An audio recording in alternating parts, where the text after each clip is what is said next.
Hi there. There we Hi go. there. Hello. Hello. Good evening. How are you How are you doing? doing? Perfect. Perfect. Perfect. Thank you very much, first of all, Michael, for hopping into the live. I'm really, happy and delighted to, uh, welcome you to my live. And first of all, before we start off with this thing, I want to tell you how beautiful and amazing the book was. I mean, the, you know, imagination that you put in for the book, it was brilliant. It was literally out of the world. It was I really, seriously off the charts. I really wanted to write a little bit of a appreciation post kind of a thing, but then I thought that let me tell you first on the face, that it was so beautiful because I know how much it goes in when you are writing a book which is a story kind of a thing. It takes a lot of time and effort. So brilliant. And I've been watching the other people who has also read the book, and the way they are reacting, it was brilliant. It's brilliant. I really appreciate that. Thank you very much. Thank you. You're most welcome. You're most welcome. So, uh, I have here a couple of people joining. I have one person kind of, here. So let's just do a little bit of, normal chit chat. Then we start off. Okay. So I'll just explain you what we are planning to do today. Nothing very serious because I want you to feel very comfortable as if two mates talking to each other or with a, drink in a hand. So I have a couple of questions which covers sort of your writing style, uh, why you came up with this idea for a horror comedy, because horror and comedy both are very, let's say like oil and water, doesn't mix that good. But you have, my friend, done an amazing job. I finished it off in one sitting and I was like, hanging on to the edge at what's going to happen. So yeah, that's another part. And then there is a short rapid fire kind of a thing which I usually do with all the people who are interested in horror and the macabre, right? Yeah. Like Yeah. what certain words mean to you, what is fear according to you. So our viewers could understand what is actually, or how is actually rather, Michael D.A. Clarke feels like when it comes to horror. So that's how we are gonna do. And I hope you are all well and comfortable. You're all, ready for this live. Yeah, yeah, all good. It's very hot for a UK day today. So Oh, if I seem a bit sweaty or whatever, I apologize. no, But no, I no. can Listen, only you're answer. absolutely being good. Trust me, when you speak of hot and humid, we Indians, we know it. I mean, the humidity level here is like, it's crazy. I mean, even if you take a shower and you come out of shower, just, from the washroom to your room and then get ready, you again get a new set of sweat and all over. It's all grimy and humid, and well, that's how life goes on. So hot and humidity is a big part of our lives as well. So pretty much I understand the situation over there. So Yeah. well, we just want to start off, right? Let me Sure. introduce you to my people here, and I hope that your people will be also joining in between. So welcome everyone. This is Sir Rita Law Traveling Shoes, and today I am incredibly thrilled to be joined by a master of the delightfully unhinged indie author, Michael D.A. Clarke, who has a mind-boggling hit under his belt already, The Very Naughty List. It's a series of books, and today we are celebrating his brand new release. Get 20% off your first Demon this Halloween. And as the title says, you can understand Halloween has reached us a little bit early this year.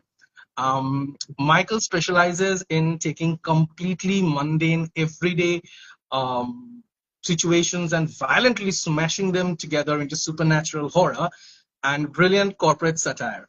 Michael, thank you so very much to be a part of the live. Really appreciate that. Thank So, you. most welcome, sir. So, first thing, the first question to you, Michael, is that your Goodreads bio mentions that you use your initials and speak in the third person. So you look like a real writer. Yeah, yeah. So now the thing is, now that your new book is out, right? Does Michael D.A. Clarke finally accept that he is a real writer, or is the jury still out? Um, I'm not sure. I think the jury's still out. It's a weird one because it's a very British thing that we don't really accept compliments too well, and at the same time we find it quite hard to big ourselves up. So I kind of wanted to be a bit tongue in cheek with my bio. I didn't really want to go in and be like, "Hey, I'm this great writer. I've got these great books." It doesn't sit right. The Makes sense, makes sense. But trust me, with the amount of accolades and the appreciations you're getting since the book has been, published out, I think you are there, my friend, because the book is very compact. It has a beginning, a storyline in between, and the ending was it, it blew me off. So I can totally tell you that we are whoever has read that book, we are eagerly waiting for the second part to know what exactly happens. I'm not going to talk about the ending because I don't want people to be spoiled. I want them to read, and I personally want the second part out because I think asked you once, when is the second part due? yeah, So yes, so but well, people who has read the first part and waiting for the second, they can definitely go check out his other works like the one that I mentioned, The Nautilus. So my next question to you is that if you had to pitch your latest book to a yeah, movie producer, right, yeah. in one sentence, what would it sound like? Oh, one sentence. I would say it's super bad meets Halloween. So it's kind of like you've got that coming of age comedy story there, but you've Right, also got that slasher horror. So the two right. merging, I would say. Right. Since you mentioned Superbad, I watched that movie, and while reading the book, I did get a feel. The three of them, the friends, they were going around the place, Yeah, and yeah. it's Halloween. Everything is happening around them. So yeah, it definitely goes pretty well with the description. It's brilliant, actually. So Well, I my think next question. Oh, sorry. no, that's all right. I was just going to say, because there's definitely some like super bad inspiration in there, but at the same time, a lot of that is because Superbad is so well written, and it does remind me of my own childhood with my own friends, kind of like teasing each other and stuff like Right. that. So it's kind of like, so yes, it is very much like Superbad, but at the same time, it's very much like a lot of our childhoods. Oh yes, oh yes, oh yes. Because while reading that book, I also felt a little bit of my, childhood days where we used to pull up the Mickey on each other, and we used to, pull each other's legs ruthlessly and mercilessly. But yeah, that particular, section of the story where we were talking about the three friends, that was brilliant. That was really nice. I felt them, the way they were interacting with each other, the way they were, perceiving such some moments and decoding those things amongst themselves and going along with it. So yeah, that was really good. I felt really nice reading about that. Thank Next you. question to you, Michael, is if you had to cohabitate, right, with one of your characters from the books for a month to survive a deadline, right? Which character would you choose? Um, I would probably choose, and it's interesting because when you're writing characters, you don't know if they're going to connect or not. But for whatever reason, people seem to connect with Tarek the zombie, and I think I would have to choose him because even though he is a zombie and he likes to tear on flesh as zombies do, he underneath he's an absolute sweetheart as well. Oh So yes. Oh yeah. yes. Oh yes. Oh yes. Because on that note, I really like the place where Tariq was forced to converse with people, and the only thing that he did was that was brilliant. And actually, I made that noise in my head. I was trying to be like Tariq, and I just imagined myself if I was in his place. I think this is the exactly same way I would have reacted. So yeah, Tariq is really good, and that's a nice choice. That's a really nice Well, choice. Now, I think my favorite line with Tarek, and I don't know if I'm allowed to say this being the writer. I don't know if it's a bit arrogant, but my favorite Tarek moment when it was when he was in the when he was buying the alcohol and he saw the zombie, the little zombie toy, and kind of like picked it up as if to say, "Oh, it's us." But yeah, exactly. Like, Yeah, I might that have was that giggled to was myself as I was writing it. absolutely, that was a funny moment. That was exact. I think, in my opinion, from the reader's perspective, that was a moment where we started liking Tariq. That was the first moment that, okay, this guy is good. I mean, okay, whatever. There's something So there. Yeah. yeah. So next question to you, Michael, is that if you have, I'm sorry, it's done. So the next question is that when we see the polished, hilarious final product, but what does the actual daily life of Michael D.A. Clarke look like when you're deep in the writing trenches? Do you have any incredibly specific creative, quirk, like a mandatory type of music, or an absurd amount of coffee or tea, or a horror idea, or a specific time of the day or night when the best comedy horror ideas finally come starts to you? Well, so when I'm writing, this might sound a bit strange because I think when people kind of envision a writer, you're thinking like a typewriter or someone in a coffee shop with their laptop. But actually, I do all of my writing on my mobile phone whilst walking on the treadmill. So I'm getting a workout whilst getting the writing done. And it's just so much more convenient to just keep whipping out your phone. So if I'm sat on the train, I can just type away on my phone. If I'm meeting a friend and they're 20 minutes late, you can get a quarter of a chapter done. And Hmm. so yeah, so I just find that process helps. But I'm also a huge daydreamer, and I'm constantly thinking about the story and the structure. And so, for example, if I'm in the cinema and I'm not connecting with a film, if it's just boring me, then my mind just wanders to the book every time. And so I'll get ideas in the most random of places. Understood, understood. Well, yeah, I mean, I can understand what you're saying, and I can relate as well because there are times when I'm also a sort of, I also write here and there, not anything big or earth-shattering. It's just like, random thoughts. So yeah, it is absolutely correct when you said that you can whip up your phone, and you can type it off between, appointments or meeting friends. It's much more easier. So yes, I totally understand. And my next question to you is that. Uh, when writing a scene, right? How do Yeah. you know if you've hit the sweet spot or if you need to dial back the horror and add more absurdity or vice versa?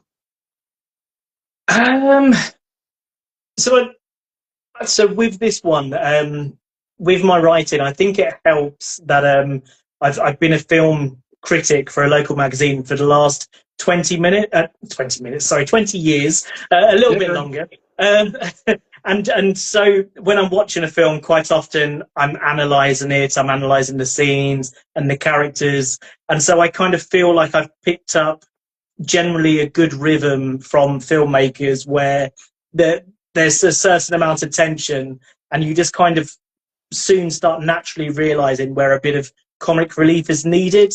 So I think it's if you want to visualize it, I think it's like shaking a Coke can. Like eventually you need to Yeah, open that up. And I think it's knowing when to do that, when to makes let the sense. reader breathe. Yeah. Makes absolute sense. Well, that's a very good answer. Next thing that I want to ask you is that, when building tension on a written page is incredibly difficult because the reader controls the speed at which they read. So how do you construct a scene to force the reader to slow down and sit in discomfort rather than just rushing ahead and see what happens? Um, I think you kind of have to read a scene to yourself a few times before you're happy with it and then move on to the next scene. And I think only when you're really reading it out loud do you kind of realize something else might be needed. So for example, my very first book, which is called 7.5 Reasons Why I Hate This World, there's a really big twist at the end. And it was only after reading out loud that I realized I brushed over that so quickly. And so after the big reveal, I just kind of I put in some more extra detail into that bit just to let it simmer with the reader for a bit rather than just going to the next thing. So All if right. that makes sense. Okay, so I have two-part questions to this one. First one is Sure. that when you are writing, let's say you're working on a new book and you have put out the book for publication, and when you are reading it, does it ever happen to you that every time you read the book, you think to yourself that I should have added a little bit more material to this particular part, or added a little bit more information in that part? Does it happen to you when you're writing and you reread your write? Yeah, it has happened, to be honest, and actually because I self-publish, that's one of the advantages of self-publishing. So if there's just this thought at the back of your head that you just can't shake off, like this scene should have been a little bit different, you have that Correct. ability to kind of Right. tweak it Uh-huh, and uh-huh, re-upload it. And uh-huh. and actually, so with the very naughty list, the Santa slasher, there's we know that something happens to this teen that kind of is the whole reason that Santa kind of spiraled into madness. And someone in a comment kind of said like, "Oh, do you know? We know that the teen ends up dying, but I really would have liked to have read that scene." And that comment just lingered. And so actually, I've since thrown in a bonus chapter at the end, which Uh-huh. goes into that scene and what happens to the teen. So, Oh, I so love yeah, so if you are self-published, it's great. You can tweak if you need to. Actually, that is the good thing. I mean, this is my personal opinion, not dissing on any random or big houses out there, the publication houses. But I think that, I personally would like, if I write a story, to stay the way it is, because there are many times I have seen around me that, many editors, they sort of change the timing. I mean, change the entire plot, the context. They Yeah, just yeah, slash yeah. out big chunks of storylines just to fit in with their let's say agenda. Yeah. So that is something I do not personally like, because when author is writing, he or she is writing from a very different zone. He is not, Mhm. let's say, Mr. X that time. He is the Yeah, characters he is putting in. So what the character would have done, how he would have reacted, if they would have cursed or swear. So it's totally up to the character. So if those things are taken out, it becomes a little bit bland, in my opinion. And yeah, I personally do agree to this fact that a book should be edited best by the author himself or herself, because you know your story. You are the, let's say, alpha and omega. So yeah, unless yeah, yeah. you are basically deciding what your characters are going to do. So yeah, in that part of it, I'll definitely tell you that we love that extra bonus chapter, or a epilogue or a prologue. So that kind of untangles a lot of queries that you have in your mind while you're reading the book. Anyway, moving on to the next Well, question, Michael. Oh yeah, tell me. I will just say very quickly though. Yeah. There's something I think a critic kind of wanted me to change, but it wasn't going to happen. And actually, it's an interesting one because I don't mind criticism at all because it's subjective. Uh, Mhm. some people are going to love something, some people are going to hate something. That's fine. But I remember there was one comment in the very naughty list where someone had commented how this female character was killed off purely for being a female and for no other reason, and that I must be a misogynist. And I remember thinking, like, I really wanted to kind of type and say, well, actually, this is the reason she was killed off in the story. And actually, if I hadn't killed her off because she's a woman, that seems more misogynistic. Because, so I kind of, Exactly. yeah, I kind of felt like that person was encouraging me to kind of change that scene, but I stood my ground. It's staying in. That's absolutely brilliant, because you should, yeah, take some time to understand what story you want to tell is like. And there are Yeah, times you just can't let other people to say, this part is not required or this needs changing. It doesn't make sense to me, at least, because the closest you can get to an author is by reading his or her book, or his or her creation, right? So if you're putting your inputs in it, so it's just not entirely his or her work, and you're not the author, so the author takes the last call. Well, that is yeah, my personal opinion. I am Maybe I'm gonna get a lot of hate because of saying this thing, but well, I have said what I said. It's No, like you said, no. Yeah, they say if you try and please everyone, you please no one, because there's, exactly. everyone will always be upset with something or another. Exactly. We have a saying in India just like that, that you cannot please everyone, and even the king of the entire place, gets Yeah, abuses behind his back. So, yeah, well, yeah, who are yeah. you trying to please? Just please yourself, man, and Absolutely. let your imaginations run wild. Um, Agreed. so, so yeah, moving on to the next question, Michael. Uh, why do you think humans have such a deep-rooted desire to be frightened in a controlled environment, like a novel? And what do you think a good horror story provides for a reader's psyche? Um, it's a tricky one because it's one of those questions where if you asked 100 people, you'd get 100 different answers. So speaking from my own personal perspective, I think as a society, we're,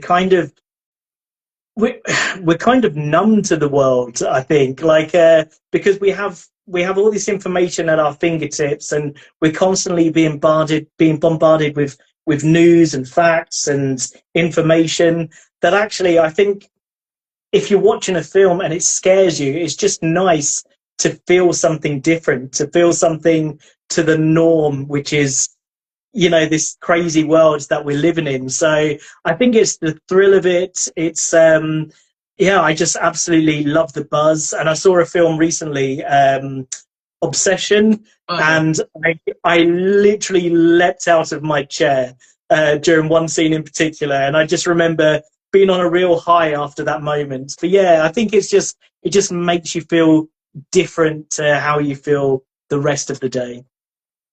I can totally agree with that. And a very funny piece of information about me I would like to share with you. I Please. am a big time scaredy cat. Oh my God. I am huge scared of horror books. I mean, horror, visuals and everything. But Yeah, strangely, when I'm reading, I'm He-Man, the master of the universe, when I'm reading it. yeah, yeah, So, are you talking about Obsession? Recently, a friend of mine invited me for the screening of the movie. yeah, I knew that I am not gonna go, and I am not gonna go even if you are spotting my, tickets, because I know I will be scared and I don't want to shout in the movie theater, screaming like scared person. So I know my type. I know that I get scared yeah, easily, yeah, and with this Dolby sound blaring from left, yeah, right, yeah. center, so it's crazy. So yeah, for me, I like to read horror and paranormal rather than watching it, Okay. because you can call me a scaredy cat, but my logic is very simple, that any paranormal entity, any ghost, let's say, they have the ability to disrupt your daily life. Yeah, They have the yeah, yeah, ability to wake you up dead in the night and think, what the heck is going on? They have the ability to get so scared that you can get yourself in a heart attack, which leads you to, let's say, but you cannot do anything to them, right? You can't even yeah, go one on one with them. So any entity where you cannot go one on one with, it's yeah. someone you should respect and give them their right place. So that is my logic. And as I said, that I do love to read horror a lot. Recently I've been Yeah. reading a lot of horror novels and you know um, urban legends and myths, this kind of things. So, and it's very strange how we kind of connected, because um, the way we connected, it was really nice, coincidental maybe. And the moment I started reading the book, I wouldn't say I had a hand of dread choking my throat, but I definitely feel that I need to know what happens. I need to know, like, when I started the book, the storyline was very good.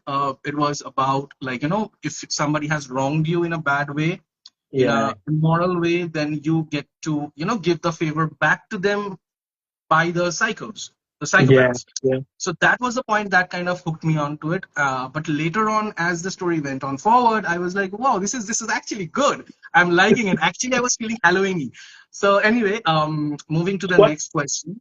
I will just say very quickly though, if it does make you feel better, even though I write horror, I'm a scaredy cat as well.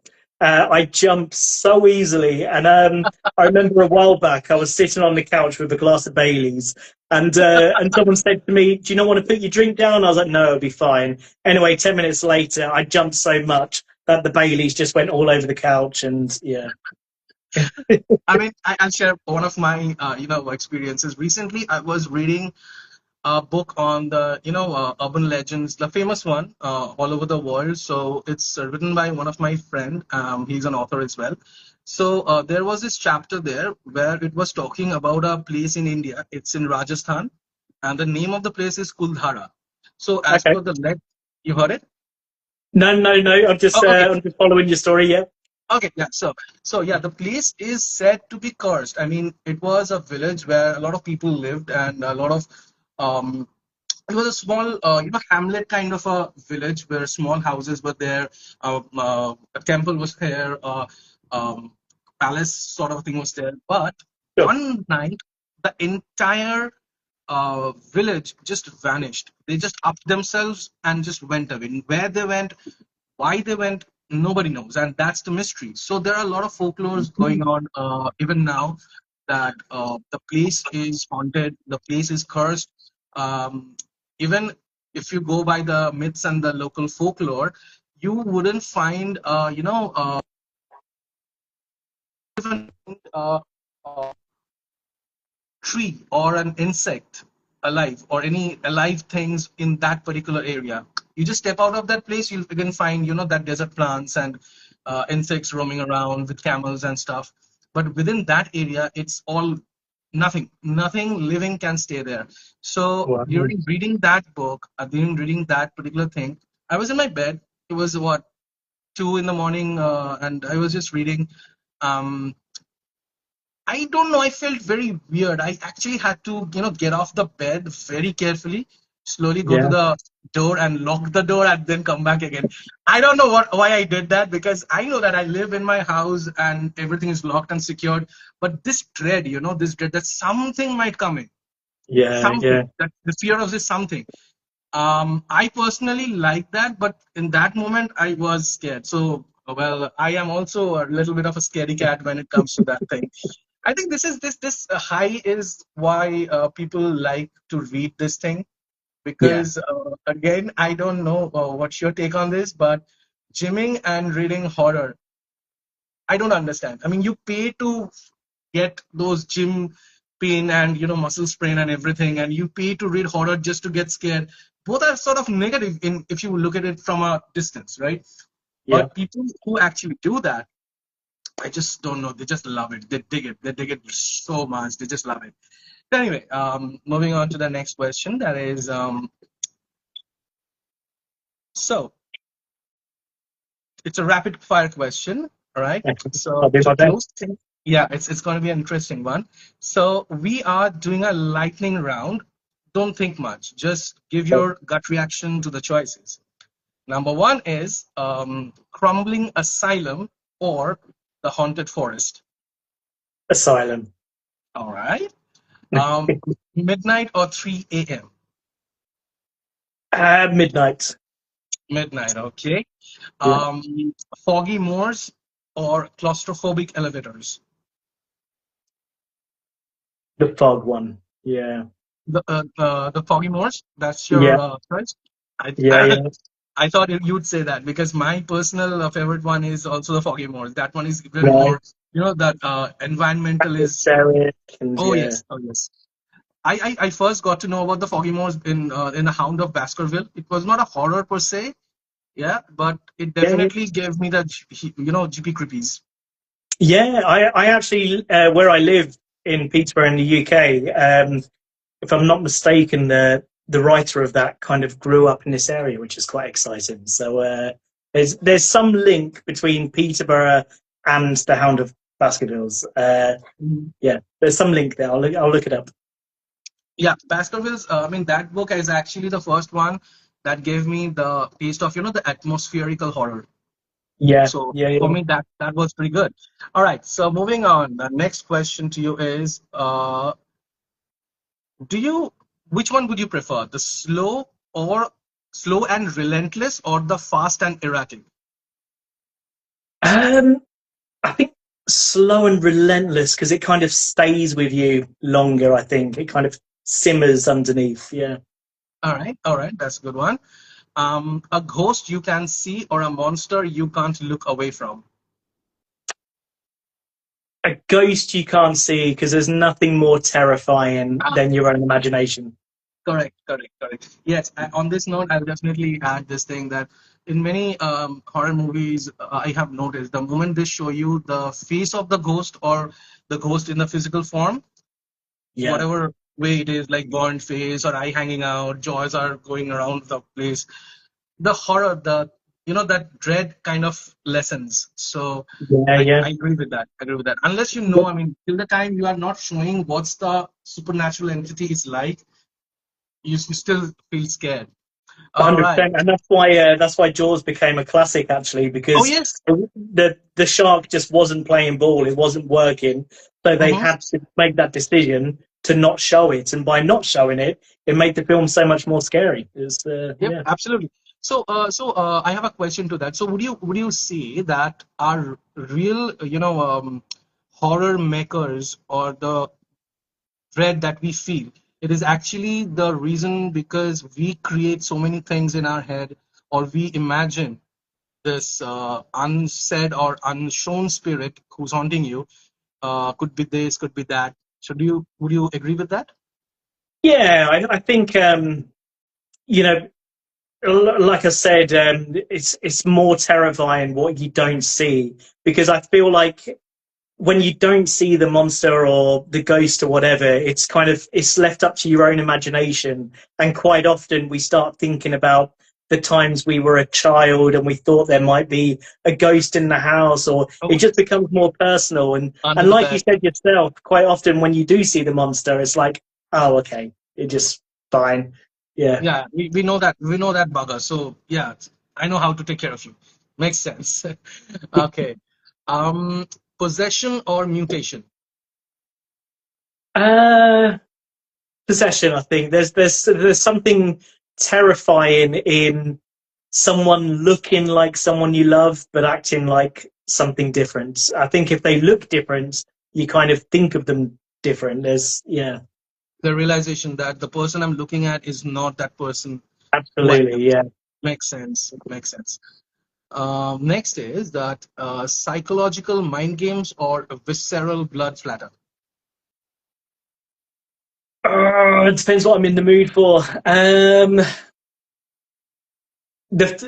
When I do my film reviews, the ones I tend to score, the films that tend to score highest are the psychological ones because they stay with me longer. They get Yes, under my skin. Yeah, true, true.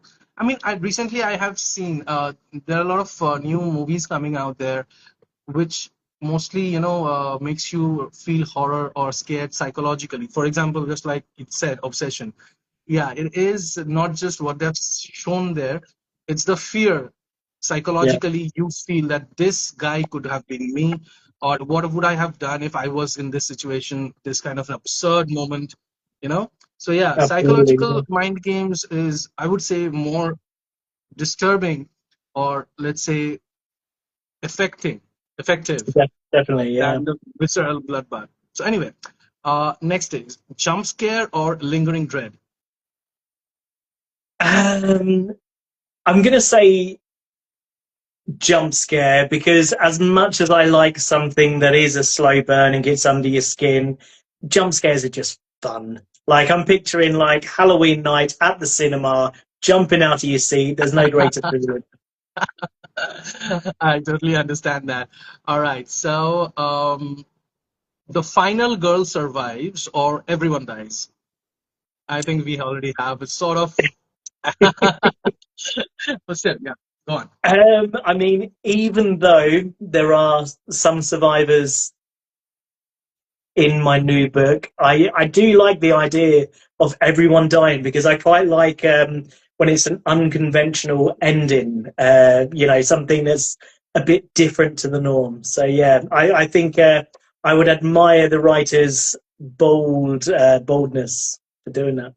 So it's let's say for the viewers that Michael likes to break the normality and go into a different kind of absurd ending because uh, we all know what normal endings look like. Yeah. So you want to play with the fact in the minds of the reader where a sudden and abrupt ending comes where you don't expect that kind of an ending, and how would you react to that? So that's what you look for, which Yeah, is a yeah, good. I think so. Because this the happy couple kind of like survive. We've seen that 1,000 times Oh before. yes, Give us something new. yes, I totally agree with that. All right. So uh, would you prefer total silence or a distant screaming? Um,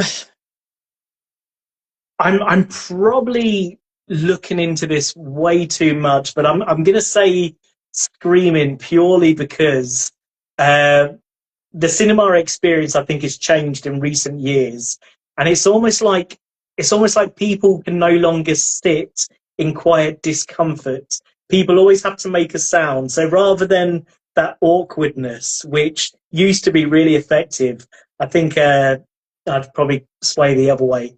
All right, all right. So that is your answer for this one. Um, Next one is human villains or ancient gods who are villainistic. Um, I think I think human villains because I think one of the most exciting things of a horror film is the fact that the good guy or like our protagonist could actually win. Whereas if it's a god or something like that, it's kind of like if there's no chance you're actually going to kill this person, it just Mhm. takes away the tension. I think. Makes sense, makes sense. All right, so next one is it's about a little bit of on your personal fears. So the first one is I think I know this answer too because I've read the book. Spiders or snakes? Spiders. All right. Being buried alive or being watched? Oh, buried alive because I think we've all had that kind of fear at some point. And again, it all comes down to things we used to worry about as a child, and I think Mhm. that's probably one of them. Yeah. Makes sense, makes sense. All right. So next is the dark or what's in the dark? Which one affects you more? Um, the dark. I like. I think not knowing if anything is even in the dark is probably more scarier than knowing something's in the dark. It's the wait, is there? Isn't there? Yeah. Right, right. I read a small article which basically I'm gonna give you the basic concise of it. That is, a scientist once said that which is more horrifying, that is that we are all alone in the universe or the other way around, that Yeah. we are not all alone in the universe. Which one would you feel more harrowing? Just to imagine. Because if you are all alone, then basically you are all alone. And if you're not all alone, then who's that other person? We don't know. Yeah, I think I would be more excited of the thought that we're not all alone, but at the same time, again, I'm overthinking this probably, but at the same time, you have to wonder, from their perspective, are we worth keeping around, or would they just look at us as insignificant as a bug that you can just step on? Absolutely. It, yeah, Absolutely. Yeah, I know we are digressing a bit, but since we are talking about it, I'm just gonna, put in this thing as well that, some people say that back in the days when the Neanderthals were, living and thriving, they yeah, were they yeah, were basically living in the caves and ate raw flesh and hunted, simple living, cave life. All right. So just imagine, for the sake of the discussion, that suddenly one day they see a spacecraft just hovering down, right? And along with it, it's coming all the fire and smoke and people coming out of it wearing spacesuit and everything. So how harrowing it must have been for them. and what Yeah. they might have thought that is it what it is. What is this thing that is coming down here? So Yeah. that is quite dreadful, if you ask me. That is for their small minds just to understand that what is this going on. So it's Well, simply yeah, it's interesting, and there's some like ancient sculptures out there as well that have featured what looks like UFOs in the sky. So it kind of makes you wonder: is this actually something that's been like happening for for donkey's years? Yeah. absolutely bonkers. Okay, so the next one is it's a one word round. So I'm gonna throw a word at you. You're just gonna be hitting me back with the first word that comes to your mind. Okay. So the first one is death. Sadness. Okay, evil. One word. Oh, I think. anywhere. Oh, that's a good one. Yeah. Anywhere, absolutely. Hope. Anywhere. Okay, Yin and and yang. Yeah. absolutely good one. And the last one is fear. Inevitable. Good one. Fear is inevitable. True. If you are human, you will definitely be fearful of something or the other. Makes sense. Absolutely. Yeah. Well, Michael, that was it, and I'm pretty sure that the wait for the next part of your book, it's gonna be a little bit, bearsome because we would be able to bear it because we have your other books in our hand. I mean, in availability. So Yeah. we'll be definitely going through them, and let's hope that the next book brings in more action, horror, absurdity, and I wish you all the best. It was lovely reading your book, and I cannot say it enough that how much I enjoyed the entire book. With that, I'm all done. We'll just see quickly if we have any questions in the queue waiting for you. Let's just see. I'll just quickly go through. And it's been a pleasure as well. Like it was lovely for you to ask for to do this, and I've really enjoyed it. So thank you. Most welcome.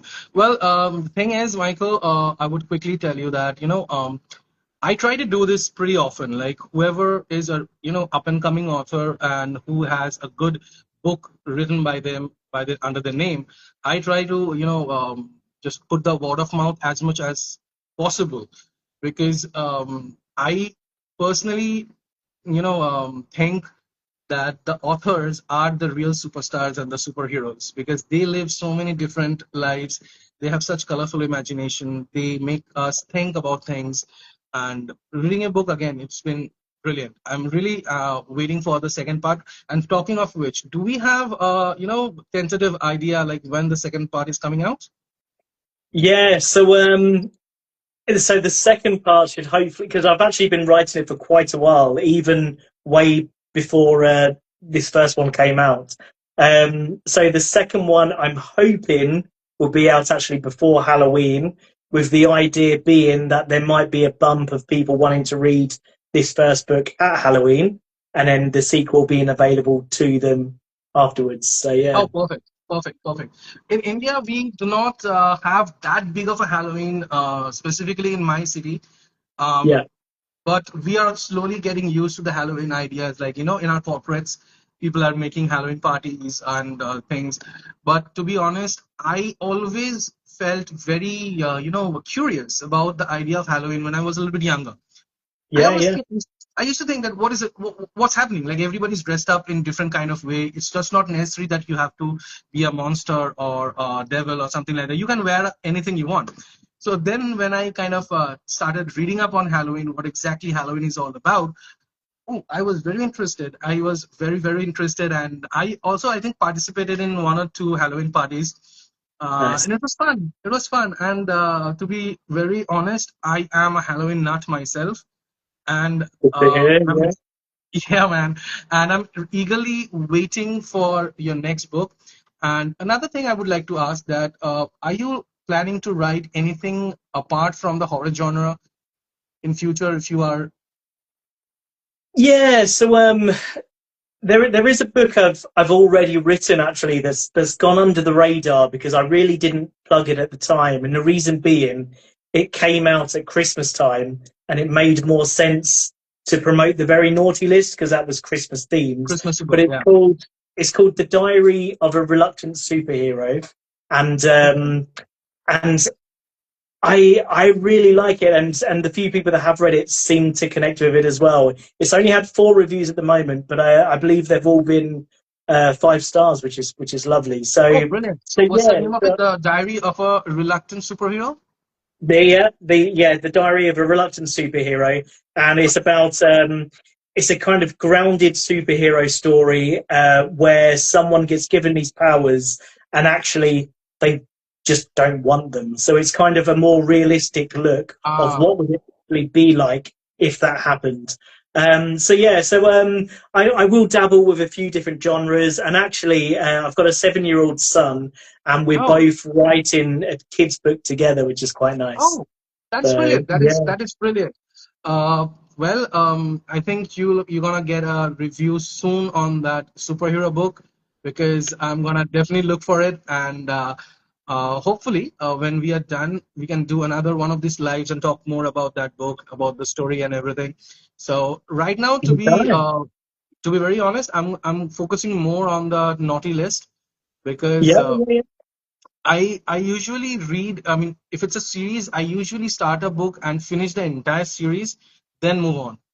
yeah, Because once I tried to read a story, it's called The Throne of Glass by Sarah J. Maas. It's a fantasy novel.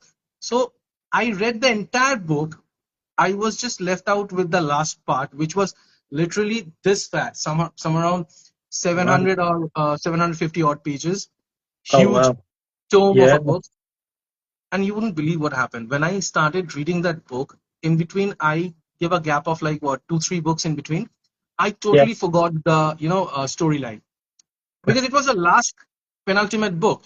So I had to yeah, go back to Wikipedia and start getting the summary. ChatGPT was yeah. not that big during that time. So Right. I had to read Wikipedia pages after pages, and I then promised myself that if I'm picking up a series, I'm gonna finish it off. Then only, and another funny thing I'll tell you, Game of Thrones, a very Yeah, big name in especially in the UK. Um, so Mr. Martin wrote the books till I think part 5, and after that they sort of shifted the entire thing to the series.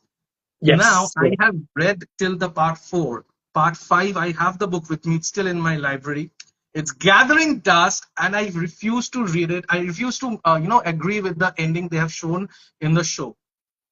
I'm waiting for him to write the book, then I'll start reading again. And well, that's it. But coming back to that's the fair. point, Yeah, I'm pretty sure the Naughty List series is all out there. So I'll just knock it off is. Yeah. one after the other, and I'm pretty sure it's gonna be amazing because I read the blurb. It's pretty wild. It's pretty wild. So that's Thank the you. thing. Yeah, thank you. Absolutely, absolutely. And another question to you, Michael. Who are your favorite horror authors? Um, I would probably say it may seem like such a cliche answer, but there's a reason behind it.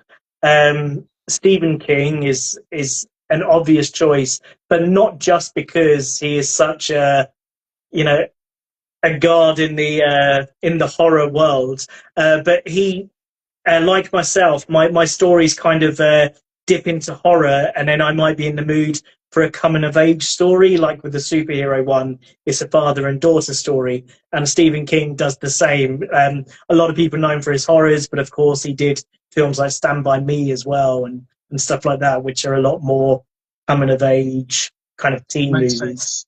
Yeah. Makes sense. So, if you have to, recommend a couple authors to us, the viewers, if they want to read or delve in deeper into the horror genre, whom would you suggest? Um, do you know, an author doesn't spring to mind. What I will say though is the website Goodreads is great for that kind of thing. What I would suggest instead is finding a book that you really like, looking it up on Goodreads, and then actually on that page it will then give you a list of other books that have been read by that are very similar in style. So I'd probably recommend doing that. Okay, so basically it's like if you have read this particular book, these are the list of books which is something like this you would like Yeah, reading. Right, yeah, makes yeah. sense. Makes sense. All right, so that's pretty much for today, and I'm so happy that we had to get this conversation, and all the best for your future, books coming out soon. And we'll keep an eye on your page, and I'm pretty sure time will fly just like that, and we'll get our second part for the Halloween book. Thank you so much, and all the best with your own writing as well. Thank you, appreciate that. All right, take care then. Cheers, and Thank you. be seeing you. Take care. Bye bye. Speak soon. Bye.